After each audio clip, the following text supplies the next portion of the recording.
Good morning మ్యాగజైన్కి స్వాగతం. ప్రముఖ దినపత్రికలో వస్తున్న వార్తలు వెనక జరుగుతున్న పరిణామాలు చూద్దాం. ఈనాడు చూస్తే బడ్జెట్లో ఏపీ రైల్వే ప్రాజెక్టులకి 9,417 కోట్లు, విశాఖ, తిరుపతి, నెల్లూరు, రాజమహేంద్రవరం స్టేషన్ల అభివృద్ధి, మౌలిక వసతులపై ప్రధాన దృష్టి. కేంద్ర మంత్రి అశ్విని వైష్ణవ్ వెల్లడి. బడ్జెట్లో ఆంధ్రప్రదేశ్ రైల్వే ప్రాజెక్టులకు 9,417 కోట్లు కేటాయించినట్టు రైల్వే మంత్రి అశ్విని వైష్ణవ్ వెల్లడించారు. 2009-14 మధ్యకాలంలో నాటి యూపీఏ ఉమ్మడి ఆంధ్రప్రదేశ్కి చేసిన సగటు వార్షిక కేటాయింపు 886 కోట్లతో పోలిస్తే ఇది 11 రెట్లు అధికమని తెలిపారు. ఆయన సోమవారం ఢిల్లీలోని తన కార్యాలయం విలేకరులతో మాట్లాడారు. ఏపీ ముఖ్యమంత్రి చంద్రబాబు నాయుడు అన్ని ప్రాజెక్టులకు పూర్తి సహకారం అందిస్తున్నారని, కేంద్రం రాష్ట్రాల మధ్య మంచి సమన్వయం నెలకొన్నందున ప్రాజెక్టులన్నీ వేగంగా ముందుకు కదులుతున్నట్టు చెప్పారు. ప్రస్తుతం ఏపీలో 80,097 కోట్ల నిధులతో 43 ప్రాజెక్టులు పురోగతిలో ఉన్నాయి. మొత్తం 5,560 కిలోమీటర్ల పొడవున పనులు జరుగుతున్నాయి. ఇప్పటికే మంజూరైన ప్రాజెక్టులకు 84,559 కోట్లు వెచ్చించబోతున్నాం. 73 రైల్వే స్టేషన్లను పూర్తి స్థాయిలో నవీకరించడానికి 2,051 కోట్లు ఖర్చు చేస్తున్నామని వివరించారు. కొత్త రైళ్లు, రైల్వే లైన్లు, ప్రాజెక్టులు ప్రతిపాదనలపై మంత్రి వైష్ణవ్ వివరించినటువంటి దాని ప్రకారం 2014 నుంచి ఏపీలో 1,949 కిలోమీటర్ల మేర రైళ్లను విద్యుదీకరణ చేసి 100% పూర్తి చేశాం. 10 ఏళ్లలో రాష్ట్రంలో 1,560 కిలోమీటర్ల మేర కొత్త రైల్వే ట్రాక్ నిర్మించాం. ఇది శ్రీలంకలో ఉన్న మొత్తం రైల్వే నెట్వర్క్ కంటే ఎక్కువ అన్నటువంటి విషయాన్ని హైలైట్ చేశారు. అయితే ఆర్థిక విధ్వంసానికి గురైనటువంటి ఏపీని ఆదుకోండి. 16వ ఆర్థిక సంఘం చైర్మన్ అరవింద్ పనగడియాతో సీఎం చంద్రబాబు భేటీ. రాష్ట్ర పరిస్థితులపై 2 గంటల పాటు సుదీర్ఘ చర్చ. ఒకవైపు విభజన కారణంగా నష్టపోయి, మరోవైపు గత 5 ఏళ్ల పరిపాలన వల్ల ఆర్థిక విధ్వంసానికి గురైన ఆంధ్రప్రదేశ్ను ఆదుకోవాలని ముఖ్యమంత్రి చంద్రబాబు 16వ ఆర్థిక సంఘం చైర్మన్ అరవింద్ పసగడియానికి విజ్ఞప్తి చేశారు. జాతి పునర్నిర్మాణానికి చేయూతనివ్వాల్సి ఉన్నందున రాష్ట్రాన్ని పునర్నిర్మించాల్సిన బాధ్యత తమపై ఉందన్నారు అన్నటువంటి వార్తని హైలైట్ చేశారు. లేకపోతే ఆ స్థానాలన్నీ కూటమి ఖాతాలోకి. హిందూపురం మున్సిపల్ చైర్పర్సన్ పదవి తెలుగుదేశం పార్టీకి, గతంలో ప్రలోభాలు బెదిరింపులతో గెలిచిన వైకాపా. నెల్లూరు, ఏలూరు డిప్యూటీ మేయర్ పదవులు కూటమికే. వైకాపా కార్పొరేటర్లు, కౌన్సిలర్లు ఇటు రావడంతో తేలిగ్గా గెలుపు. రాష్ట్రంలోని పలు పట్టణ స్థానిక సంస్థల్లో ఖాళీ అయిన 12 పోస్టులకి సోమవారం ఎన్నికలు నిర్వహించగా 7 స్థానాలను అధికార కూటమి కైవసం చేసుకుంది. కోరం లేకపోవడం, ఇతర సాంకేతిక కారణాలతో 5 చోట్ల ఎన్నిక మంగళవారానికి వాయిదా పడింది. గత ఎన్నికల్లో వైకాపా తరపున గెలిచి ప్రస్తుతం కూటమి పార్టీలోకి వలస వచ్చిన వాళ్ళు వివిధ కారణాలతో మద్దతు ఇచ్చిన సభ్యుల అండతో శ్రీ సత్యసాయి జిల్లాలో Hindupur municipality chairperson, Nellore corporation deputy mayor, Eluru నగరపాలక సంస్థలో 2 డిప్యూటీ మేయర్లు, ఏలూరు జిల్లా Nuzvid municipality vice chairman, Nellore జిల్లా బుచ్చిరెడ్డిపాలెం నగర పంచాయతీలో 2 వైస్ చైర్మన్ పదవులను కూటమి సొంతం చేసుకుంది. వైకాపాయంలో బెదిరించి, భయపెట్టి, ప్రలోభాలకు గురి చేసి ఈ స్థానాలన్నింటినీ ఆ పార్టీ గెలుచుకుంది. ఇప్పుడు అధికార కూటమిలోని తెలుగుదేశం పార్టీ, జనసేన, భాజపాలు గత ఎన్నికల్లో వైకాపా తరపున గెలిచిన కార్పొరేటర్ వార్డు సభ్యుల్ని తమ వైపు ఆకర్షించాయి. చైర్మన్, డిప్యూటీ మేయర్ వంటి పోస్టుల్లో ఉన్నవారు కూడా రాజీనామా చేసి కూటమి పార్టీల్లో చేరడంతో ఎన్నికలు జరిగాయి. కొంచెం సిగ్గు, శరము, నీతి, నియమం అనేది లేని నీచమైనటువంటి జర్నలిజానికి సజీవ సాక్ష్యం.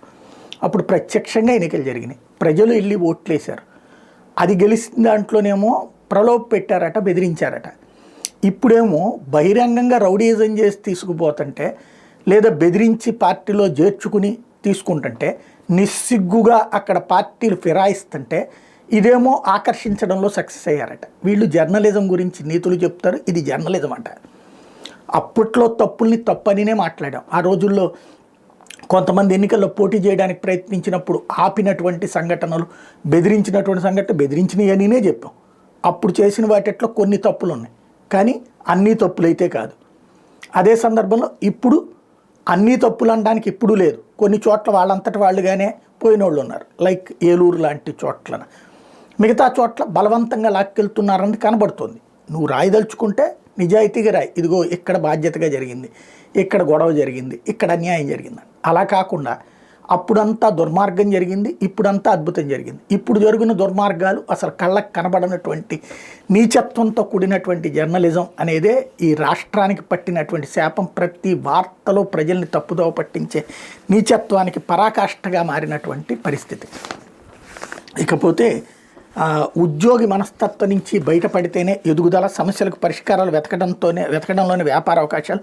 భారతీయ సంస్కృతి ఉత్సవం స్వయం ఉపాధి సమ్మేళనాలు వ్యాపారవేత్తలు దేశంలో స్వయం ఉపాధి అవకాశాలు తలుపులు తెరిచి ఉన్నాయని యువత అందిపుచ్చుకోవాలని వక్తలు కోరారు. సొంతగా ఎదగాలంటే ఉద్యోగి మనస్తత్వం నుంచి బయటపడాలన్నారు. మూలధన పెట్టుబడి గురించి ఆలోచించి వెనుకడుగు వేయొద్దని సూచించారు. వ్యాపార రంగంలో విజయం సాధించిన వాళ్ళందరూ ప్రారంభ సవాళ్ళని ఎదుర్కొన్న వారని గుర్తు చేశారు.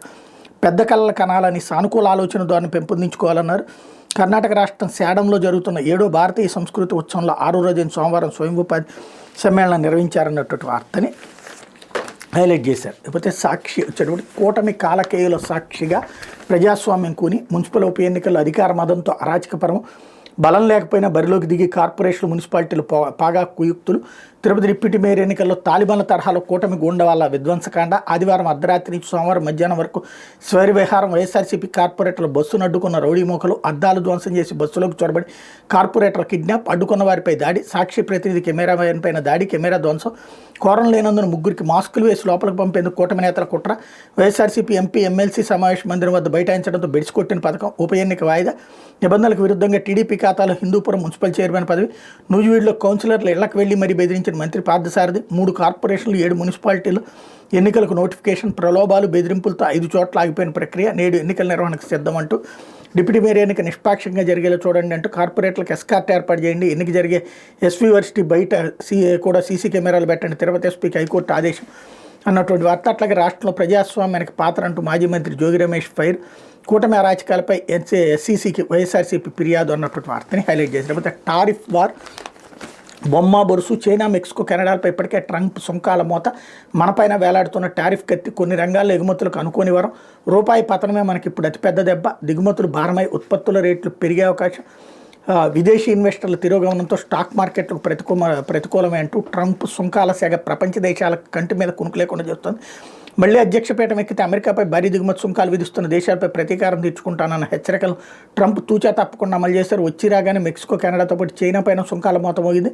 Tariff war 2.1 తెరదీశారు. భారత్తో పాటు మరిన్ని దేశాలకు వార్నింగ్ సిగ్నల్స్ పంపించారు. అయితే ప్రస్తుతానికి మనపై విధించకపోయినా టారిఫ్ల కత్తి మాత్రం వేలాడుతుంది. ట్రంప్ టారిఫ్ వార్ ప్రపంచ ఆర్థిక వ్యవస్థపై తీవ్ర ప్రభావం చూపుతుందని నిపుణులు స్పష్టం చేస్తున్నారు. మరోపక్క తాజా పరిణామాలతో భారత్లోని కొన్ని రంగాలపై సానుకూల ప్రభావం ఉన్నప్పటికీ ప్రతికూలతలు కూడా తీవ్రంగానే ఉంటాయన్నది విశ్లేషకుల మాట అన్నట్టు వార్తని హైలైట్ చేశారు. కుంభమేళా విషాదంపై దద్దరిల్లిన పార్లమెంట్. ఉభయ సభల్లో నినాదాల హోరు. నిరసనల మధ్య కొనసాగిన ప్రశ్నోత్తరాలు. రాజ్యసభలో విపక్షాల వాకౌట్. మహాకుంభమేళాలో తొక్కిసలాట ఘటనపై ప్రతిపక్షాల నినాదాలతో పార్లమెంట్ సోమవారం దద్దరిల్లింది. బడ్జెట్ సమావేశాలు రెండో రోజు విపక్షాల ఆందోళనతోనే ఉభయ సభలు మొదలయ్యాయి. మహాకుంభమేళాల తొక్కిసలాట్లో 30 మంది మృతి చెందిన అంశంపై చర్చించాలని విపక్షాలు పట్టుబట్టే. విషాదానికి ప్రభుత్వాన్ని బాధ్యతను ఆరోపించే. విపక్షాల డిమాండ్ను సభాధిపతులు అంగీకరించకపోవడంతో నినాదాలు నడుమని ప్రశ్నోత్తరాలు సాగాయి. అనంతరం కొద్దిసేపు కాంగ్రెస్, డీఎంకే, టీఎంసీ, ఎస్పీ సభ్యులు వాకౌట్ చేశారు. మహాకుంభమేళా తొక్కిసలాట్లో ప్రాణాలు పోగొట్టుకున్న వేలాది మందికి నివాళులంటూ కాంగ్రెస్ చీఫ్ మల్లికార్జున ఖర్గే రాజ్యసభలో చేసిన వ్యాఖ్యలపై తీవ్ర అభ్యంతరం వ్యక్తమైంది అన్నటువంటి వార్తను హైలైట్ చేశారు. సిగ్గు శరం ఏమైనా ఉండాలి కదా అక్కడ. వేలాది మంది చనిపోయారా? ఆ మాట మాట్లాడినటువంటి మనిషి మళ్ళీ పార్టీకి జాతీయ అధ్యక్షుడు. లేకపోతే వసంత పంచమి వేళ పోటెత్తిన భక్త కోటి అంటే మహాకుంభమేళాకు భారీగా తరలివచ్చిన అమృత స్నానాలు చేసిన ప్రజలు. సోమవారం వసంత పంచమి పర్వదినం సందర్భంగా ఉత్తరప్రదేశ్ ప్రయాగరాజ్లో మహాకుంభమేళాకి భారీగా తరలివచ్చినట్టు సాధులకు సంబంధించిన వార్తని హైలైట్ చేశారు. లేకపోతే బడ్జెట్లో ప్రత్యేకంగా రాష్ట్రం పేరు చెప్పక్కర్లేదు.